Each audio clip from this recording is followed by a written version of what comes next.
So, anyways, I want to talk about Daniel Penny. So Daniel Penny he beat the rap, I guess. He's not being they dropped the charges for manslaughter, and the reason I wanted to bring him up is because there is I had a lot of people asking me questions about like, well, why is it that guys feel like they need to sort of step in and defend Milady's honor, right? And I think there's sort of this mismatch between understanding like the social dynamics of that and sort of the evolved psychology of that. So I'm going to read you from my, you can find this on my Substack here, but I think I'll just, why am I pushed over here? Okay. Yeah, I guess I can do this here. Let's push, I'll show it to you here. No, not that. I'm going to share my screen with you guys. This is from my Substack, okay? And this is actually let's just say this is a derivative essay from a chapter that's in my book, Religion, okay? And where is it? There we go. Okay, and this is called Big Head Babies. Okay, now I'm sure you guys have already heard me like talk about big head babies before. Now, big head babies is a evolutionary psychology concept, and I wanted to read this and just sort of like review this a little bit. You can find this on my Substack. I think this might even be a free one. So, look, there's baby MODOK right there. Okay, so who is my favorite Marvel villain on top of everything else. Okay, so most women fancy themselves as alpha females by order of degree, but they never really understand what the strong, independent brand they're identified with is based on a masculine dynamic. Okay, I talked about the difference between alpha females and all this other good stuff in the past. I think I was just talking about it just recently, but the reason why there is no such thing as an alpha female. Okay. Now, I'm going to just scoot ahead a little bit here. And I said, this is an old order narrative, instills a sense of empowerment in women based on false narratives. They're taught to resist any easily hated straw man of masculinity, and one made all the easier to knock down in our globalized 24-hour online consciousness. Hypergamy is dualistic: alpha seed, beta need, cads versus dads. But half of that desire, the desire for protection, provisioning, and parental investment, emotional investment, familiarity, and comfort from men, is rooted in a need for security. And that's where we're going to start with the Daniel Penny dynamic today. Okay. So, while women hate to be called the weaker sex, biologically, evolutionarily, nature or God has made women the more vulnerable sex.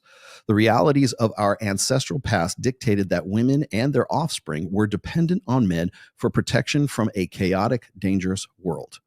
That need for security is something women still innately seek in today's men. All right. Why is that? Now I'm going to stop here just for a brief moment. One of the things that really kind of like rubs me the wrong way, and I think I said this a couple of weeks ago, is that there's this stupid understanding, or maybe it's not stupid. There's this bonehead social constructed idea that because we have Glocks and we have powerful weapons right now, that we don't need security. We don't need men to protect us anymore. Why would we need men to protect us? How dare you? Right? We don't need men to I can do I would choose the bear in the forest instead of the man in the forest, right? Because I don't want to be, I would trust an animal before I'd trust this other animal, right? And so there's this idea that there is no need for women to, like, men are superfluous, as Dr. Phil knows. But there's no need in a technologically advanced society for men to feel the responsibility to protect women.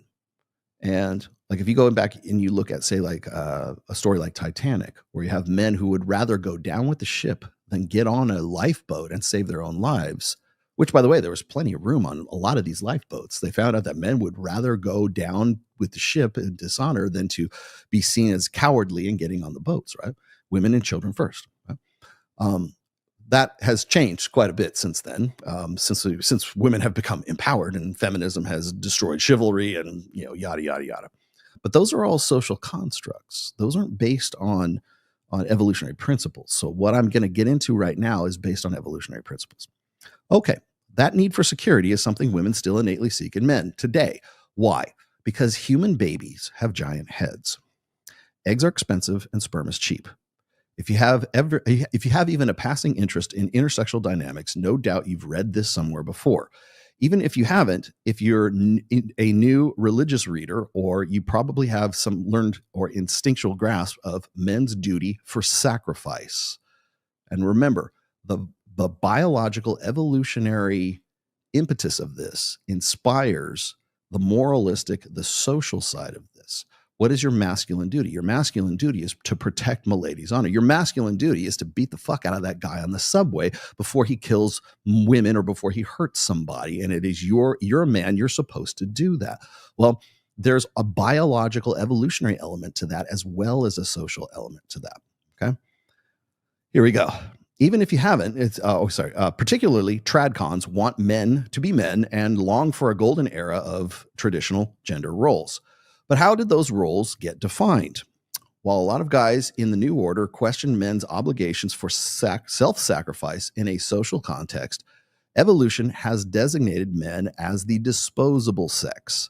So you have women as the vulnerable sex, men are the disposable sex or the sacrificial sex, especially if that disposability leads to promulgating the human species. Men are the ones who sacrifice. They're the martyrs. They're the ones who sacrifice themselves because women are the incubators of the next generation. Nature, it seems, takes far more risks with males of virtually every species. But why are eggs expensive and sperm so cheap?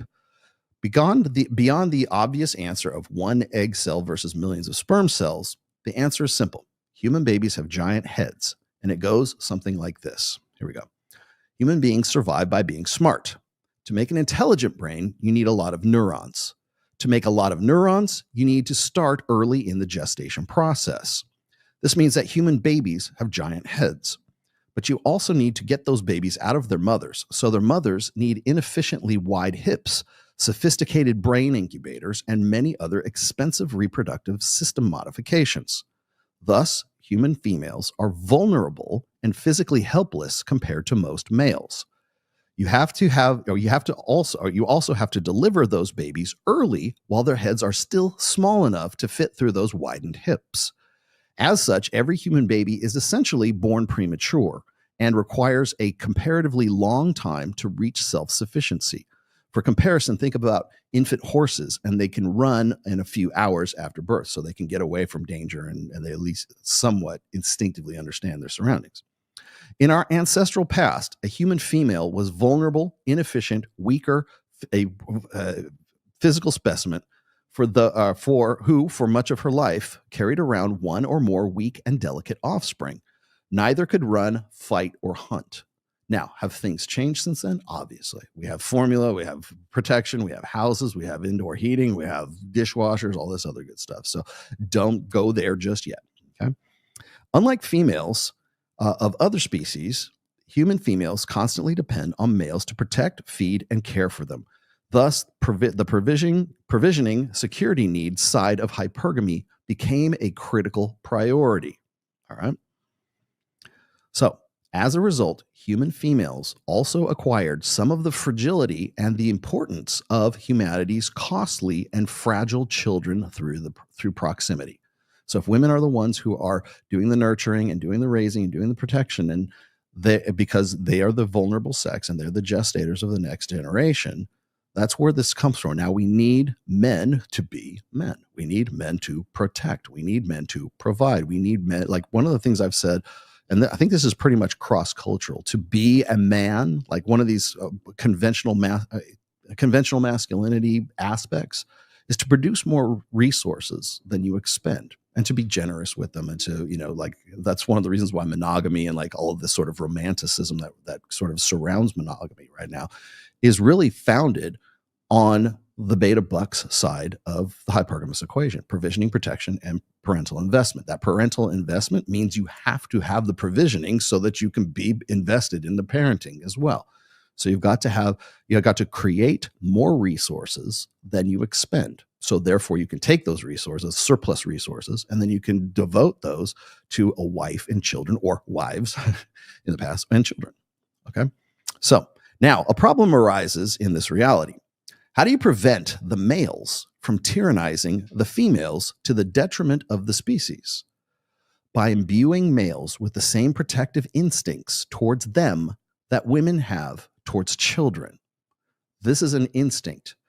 The male protection instinct is something that is written into the human male DNA. It's written into our hard code. It's written into our evolutionary firmware to want to protect the woman. If the woman's crying, let's go and protect. What's wrong? The baby's crying, what's wrong?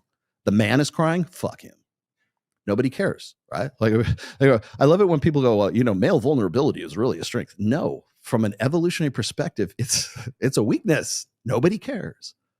Like that one guy, I forget who it was. I was saying, men need to talk about their feelings. We do. Nobody cares because we're guys. Men must become, women just are.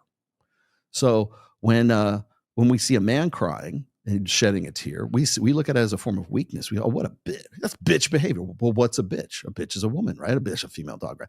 But what is bitch behavior? What's gossip? What is it? Oh, that's bitch behavior. Yeah, because the behavior emulates female behavior. So shedding a tear, being vulnerable, crying, being hysterical, like being reflexively, reacting and stuff like that. That's bitch behavior. Well, we socially we say, oh, stop being a little bitch. That's why Wes Watson leads with that. Stop being a little bitch. Don't be a little bitch. Right? Stop. Man up. Right? Man up. Right. Well, what are the aspects? What are the conventional aspects of masculinity? Right. Protection, strength. I need strength to protect. Right. I need to be able to develop more resources. I need wealth. I need affluence at the very least. However I get it might be questionable, but produce more resources than you expend so that you can be parentally invested, so that you can protect, so that you can provide. Those are all those beta bucks. Again, don't think of in this term, think of beta as like, oh, it's weak.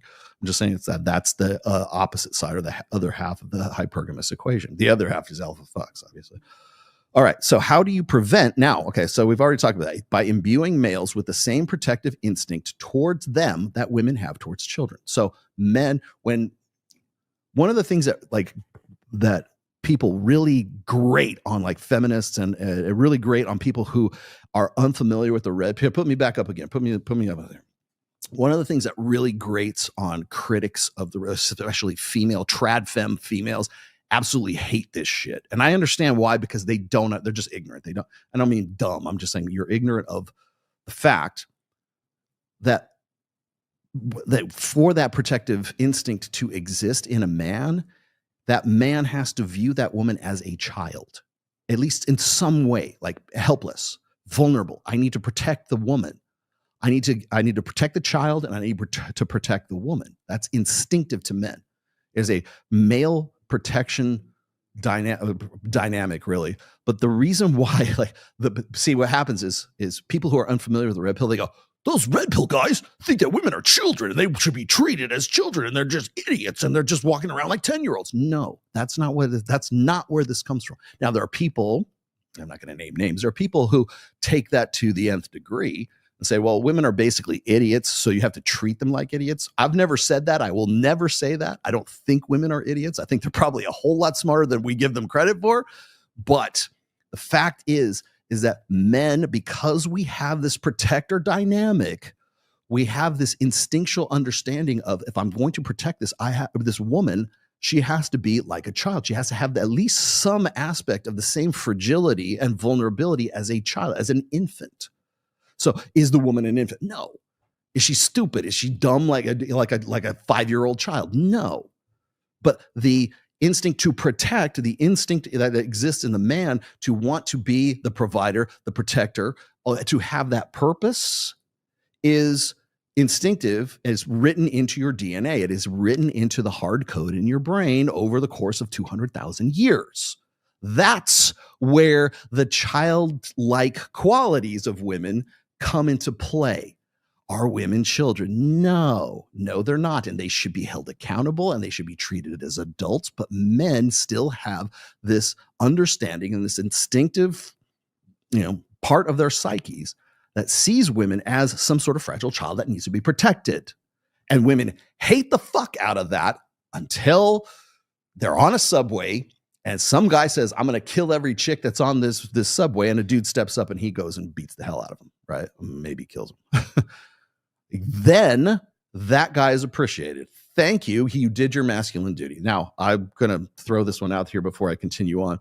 And Tim Pool got himself in a lot of hot water when this was happening, but I think it was right around like May or June of this year. And there was this rash of guys, young males, walking around, running around New York or Manhattan or wherever the hell they were, and they were just randomly smashing like women in the face. They were just punching them in the face, and they go. And Tim Pool was like, "Good."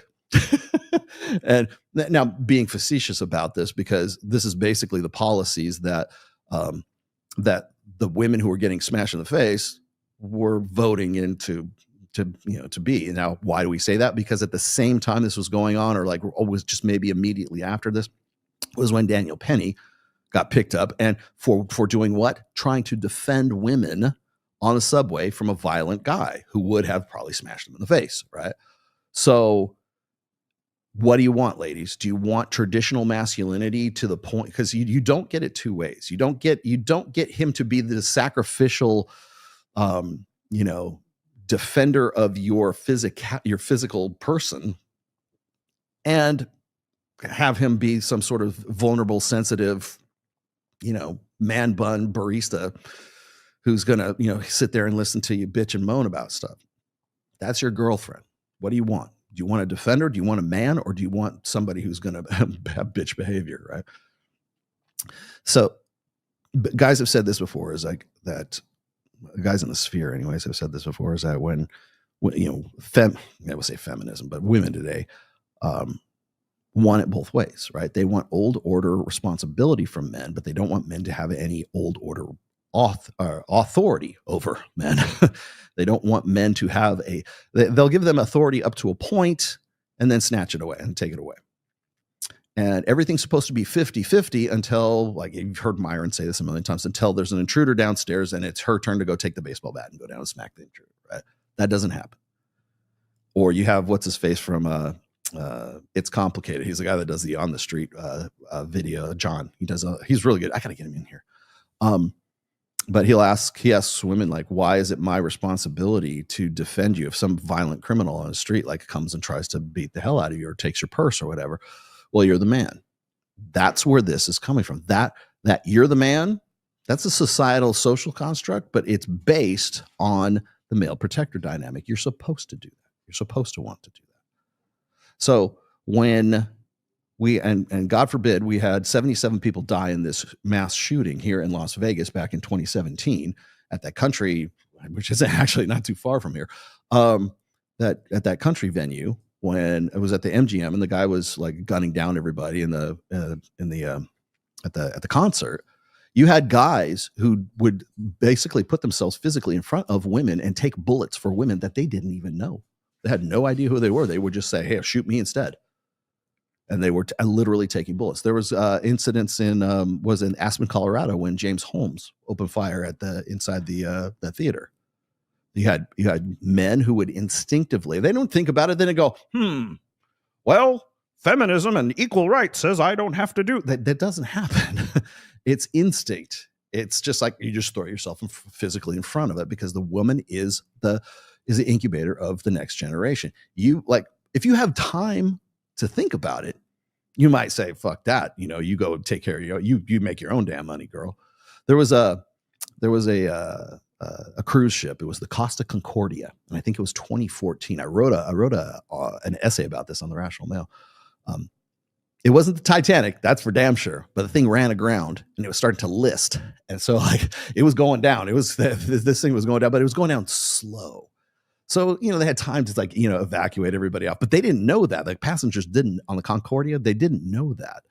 So you had all these guys, all these men are like, fuck it. They're like climbing over women and children just to get out. They didn't care. And they didn't care because they had time to think. They're like, I'm good. I'm going to get off. I'm going to get on that lifeboat right there and get out of here. Right. They didn't, it wasn't women and children first. It was every man, woman, child for themselves is what it was, because they had time to think about it. If you don't have time to think about it, if James Holmes opens up with an automatic weapon or whatever it is in the Aspen, Colorado theater, you don't have time to think about it. You throw yourself physically in front of the woman and take the bullet. You don't even know why you did it. I've seen closed circuit TV. I wish I would have queued this up. I've seen closed circuit TV security cam footage of this one guy who was in a club. I don't know where it was. I think it might have been Los Angeles or New York, something like that. Guy was in a club, and there was a girlfriend and a boyfriend. They were fighting back and forth. Like he was looked like he was pretty violent, right? And he was fighting, and this one guy's kind of sitting there watching this whole thing play out, and it looks like he's gonna like get physical with the girl. And the guy who was sitting there watching gets in front of him and comes between him, like, "Hey, hey, you, leave her alone," like instinctually gets between the two of them. And then the boyfriend pulls out a gun, blows the dude away. He falls down, he's dead. And the girl and the guy get together and they leave together out of the club. And the reason why it was notable during that time is because everybody goes, "Don't be a white knight." Well, I don't think that was in his mind when he was doing this. I think he was just instinctively responding to violence against a woman. And women depend on this as well. So if you ever look at, like, if you see some of these videos, you'll probably see them on Twitter or whatever. You see these videos where a guy like just clocks this chick, right? 10 dudes that you didn't even see it come from fly in from off camera, and they just like start pummeling and beating the fuck out of this guy, right? And that dynamic, understanding that if women, I think today have sort of a false sense of security when it comes to this shit, but there's this idea that if you get physical with a woman, any guy within earshot is going to run to her defense and beat the fuck out of you. And I think women like maybe falsely believe that that's going to happen for them. As I said, if men have the time to think about it, they might not want to go defend Milady's honor, right? But if it's instinctual and it's right there in the moment, you might put yourself in front of a violent boyfriend and a girlfriend, and that violent boyfriend might gun you down. You don't know today. And so thinking about it beforehand is really the difference between the instinctive evolved protector dynamic and bitch, you're on your own. Like you want an equal rights, you equal lefts too, right? I mean, that's the mentality. And we think about it and it's funny, or we kind of, are stupidly, morbidly entertained by it. But that's because we have time to think about it while we're watching. If we were right there in the moment, we might have done the same fucking thing because that's just how our fucking instinctual monkey brains work. Okay. So let me keep going. So I've already said this. Now, the problem arises, how do you prevent the males from tyrannizing the females to the detriment of the species, imbuing males with the same protective instinct towards them that women have towards children? So ergo, men treat women as like on an instinctual hindbrain, lizard brain level, men treat women or have an instinct towards women that they have towards children. Now, here we go. How do you prevent the female from exploiting that protective instinct to take advantage of males, or from making themselves unprotectable by ignoring male guidance? By imbuing women with the same instinctive obedience towards men that children have towards women. Okay. So if you have a child that is obedient and does what mommy says, there is an instinctive need or desire on the part of women to look up to a dominant man. That's why you have women saying, I need a dominant guy. I need a man's man. I need a guy who's going to step up and take. That's why like dominant male conventionally masculine characteristics in a man's personality are attractive to a woman. Why? Because he is someone that a woman can instinctively be obedient to. And I don't mean that in terms of like he's going, you're going to do what I say, bitch. That's not what I'm saying. I'm saying the desire of that woman to look for a man who will give her guidance, to trust that guy, to be so much. And again, we're not talking about submission here. I hate the term submission. You'll rarely hear me say women need to submit to men. Fuck that. Take that religious shit back to wherever you found it. Okay. Deference to a man's authority. That's what I'm talking about. Obedience to that man's guidance. Hey, maybe you don't want to go in the forest where the bear is. How dare you tell me where I should go? I'm a woman I'm an alpha female. I'll do the fuck I want. And then they get mauled by the bear, and then it makes it onto Twitter. And then we start talking about, well, you know, I'd trust a bear before I trust a man. Well, you should have trusted the man that said, don't go near the fucking bear.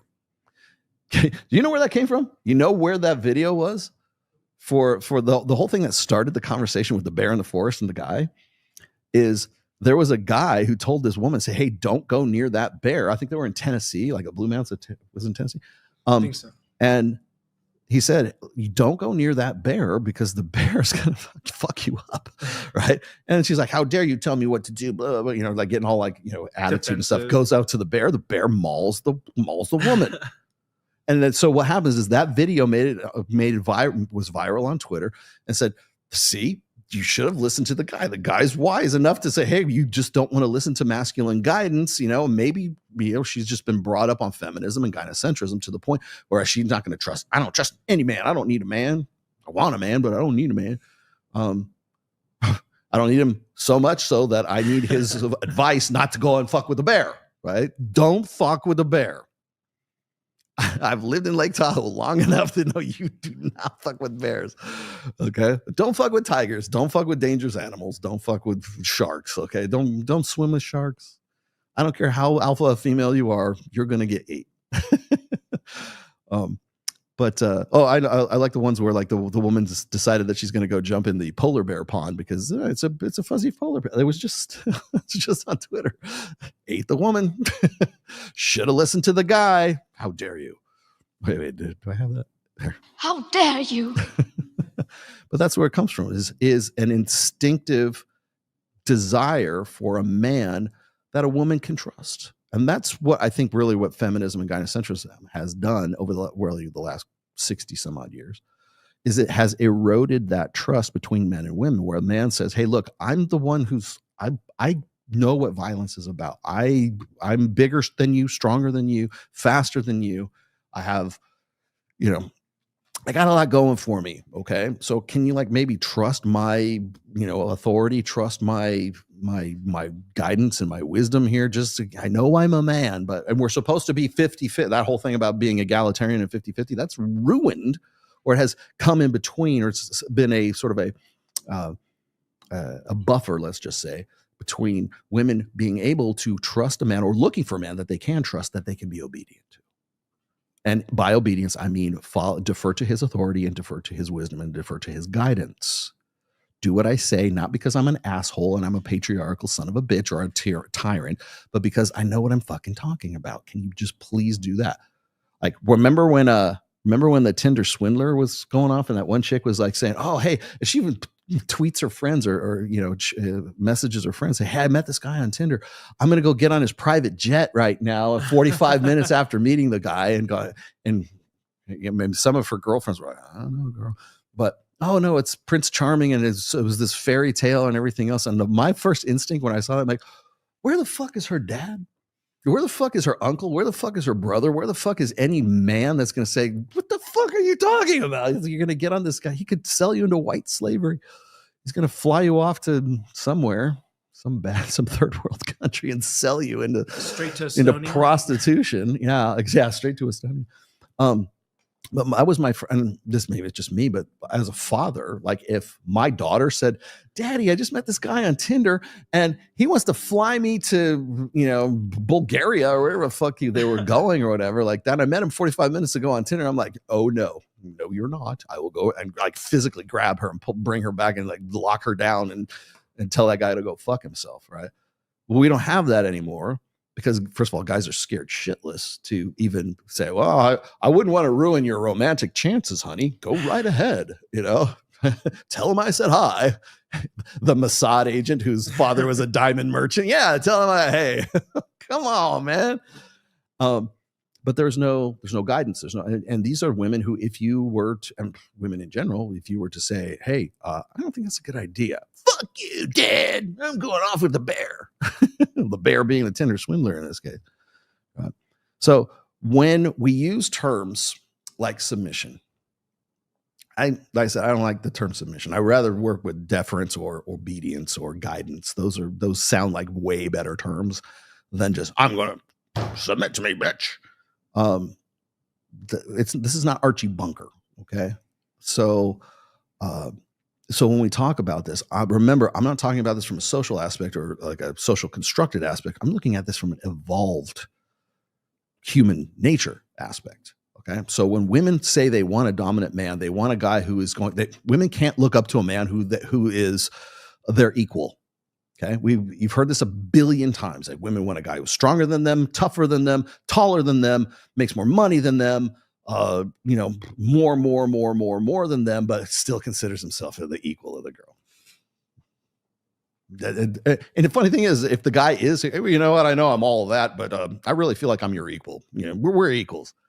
That guy who says we're equals, all that stuff just collapses as soon as he says that, because she wants the guy who still has the attitude, is still is cocky enough and understands that he understands his own value. If a guy doesn't understand his own value, then that's incongruent with what his real value happens to be. So, all right, let's keep going. So because humans have giant heads, men instinctively protect and care for women. Say that again, children. Instinctively care and protect women. Got it? Wait, where's my thing? Oh, I don't have that on here. Oh, well. Okay, so that's number one. Number two, women instinctively want to obey and respect worthy men who qualify, men who are worth that trust. Remember, the women like to, they'll call it female intuition or whatever, but it's really the hypergamous filter. The guy who's confirmed as high value. He's worthy of her obedience and her respect.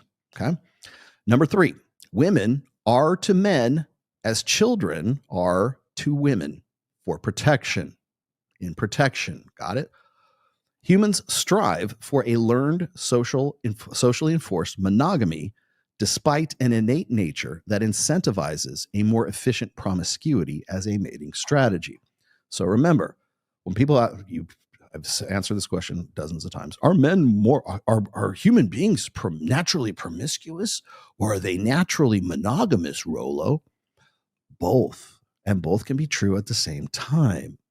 And people who think in binaries want to think that, that promiscuity is a mating strategy, and it's effective, and it's worked, and it's actually been pretty beneficial to humankind because it increases the genetic diversity. Right? If you have monogamy works great too. For what? For parental investment. Both of those strategies have worked for human beings over the course of 200,000 years. Are both natural? Yes. Are both efficient? Yes. Are they as efficient in certain eras as they are in other eras? No. It just depends. So, or are they as efficient mating strategies at a certain point in a human's life as in later in a human's life? No, not necessarily. So remember, promiscuity and monogamy they're still innate, natural, whatever mating strategies. Oh, well, promiscuity is degenerate, Rolo, blah, blah, blah. Well, you just don't have the sport fucking gene, my friend. So it has been and still is. Like, you want to know, like when we talk about cuckoldry and stuff like that, cuckoldry's been around for forever. Just because you're not sitting in the cuck chair doesn't mean you're not a cuckold. You could be right now and you don't even realize it. The fact that you're sitting there watching it happen is immaterial to the fact that you're going to be the end result is you're going to be raising the offspring of a man who is not you. That's really the ultimate outcome of cuckoldry. So, all right. So we've already gone through that. So because humans have giant heads, instinctive protection from men, instinctive obedience, or I want to be obedient to dominant, worthy, obey and respect dominant, worthy men. Okay, women are to men as children are to women for protection. So, in protection, humans strive for a learned socially enforced monogamy, despite an innate nature that incentivizes a more efficient promiscuity as a mating strategy. Okay, so sexism is hardwired into our species by evolution as an inevitable result of our giant heads. Okay. So when we look at things that are sexist or whatever, come back to the Big Head Babies report or the Big Head Babies essay again. That's sexist. Yes, it is. Because nature has in it has a sexist bias. Every religion, social philosophy, or sexual strategy is grounded in working with these two instincts: the female instinct to submit and the male instinct to protect. So when we're looking at, like, say, tradcons and everything, they tend to manipulate men's instinctive need to protect. It's your masculine duty to do this. The whole when we look at, like, what happened with Daniel Penny reacted. He reacted, and we reward him because he did what evolution programmed him to do. He stepped in, took action, defended, and ended up killing a guy, right? But he was doing this based on instinct. Okay, you could say, well, okay, then he processed that instinct through, it's my masculine duty to do this. I think he was a former Marine, wasn't he? Yeah, so he has had the skill, obviously. So, he took the guy, choked him out, did what he had to do, because it was a clear and present danger, and to the women that were right there. Now, in the meantime, you have women being punched in the face on the streets of Manhattan as some sort of game, and we kind of have the time to think about it, and we go, well, hey, they wanted equal rights and they voted for this kind of shit anyways, and if you go and you try to go and defend these chicks, you're going to go to jail, just like Daniel Penny did. Daniel Penny was punished for following his innate evolutionary instinct to protect, as I said right here, to protect the incubator of the next generation, because babies have big heads, right? If they're not going to do it, I'm going to do it. Why do you put yourself physically, bodily, in front of live ammunition, in front of women you don't know? Because you're instinctively following your protector dynamic. That is part of your evolution, part of your evolutionary development, your hardwiring. Why do we run to women who are crying? Why do we run to children who are crying? But why do we shun men who are crying? Because of exactly this. Why do we kind of like, why does it sound wrong to us when I listen to Daniel Baldoni or Nafti or whoever the fucking guys are, like, you need to be more vulnerable? It sounds like it fucking goes up your fucking neck, right? Because it goes against that protector dynamic. It's not about learning it. It's not about, oh, you've been taught all of this traditional masculinity and this chauvinist bullshit and this patriarchal, no. It's fucking baked into your goddamn brain. That's why it sounds wrong. That's why it is wrong. Vulnerability is fucking vulnerability. It is weakness. End of fucking story. Can we at least have a concrete definition of what vulnerability is? What is a woman? God, let Matt Walsh decide what that is. Can we at least say vulnerability is fucking weakness? And strength is fucking strength. Like, can we just say that? Like, it seems like self-evident and pretty obvious. And the reason why it grates on us, or we see this sort of mealy mouth, kind of like Oprah Winfrey shit, where it's, oh, we just need to talk about our feelings. You get in a drum circle and, burn fucking sage or whatever the fuck it is, and, get back rubs and cuddle, right? The reason why that sounds weird is because it goes against the protector dynamic that is baked into the psyche of human males. That's why. So it's not your programming. It's not your social conditioning. It's not, because your football coach said you're not supposed to cry, Johnny. That's not what it's about. It's about the fact that for millennia, for 200,000 plus years, human males have been the protector, the provider, and the provision, and the parental investor in the next generation, because they had to. We had to incubate the big fucking heads that come out of those widened hips. That's why. It's not social constructionism. It's simple evolution. And anybody saying something different, call them on that bullshit. Please call them on that bullshit. Has nothing to do with social conditioning, has nothing to do with patriarchy, has nothing to do with your football coach teaching it's not okay to cry, Johnny. That's not what it's about. It doesn't feel right for guys to cry. That guy's fucking, that's bitch behavior. Well, it's bitch behavior, not because you were taught that it is. It's because it's instinctive to you. You understand it that way. Because we treat women as if they're children because they're vulnerable. We treat children as their children because they're vulnerable. Children can cry. Women can cry. Men do not. Because men are the ones who have to provide, protect, and parentally invest. That's why. It's not social conditioning. It's not emotionalism. It's not egalitarianism. It's not the blank slate. We're not all the same. Sorry. We are what we are. Just deal with it. Work within that fucking paradigm. It's a much better predictive framework than anything else we have going. Patriarchy is a natural outflow of all of that, of all of this.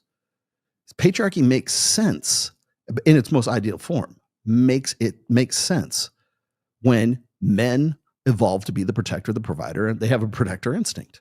It makes sense. We don't have to worry about giving birth because we're fucking men. And no, men don't give birth. Sorry.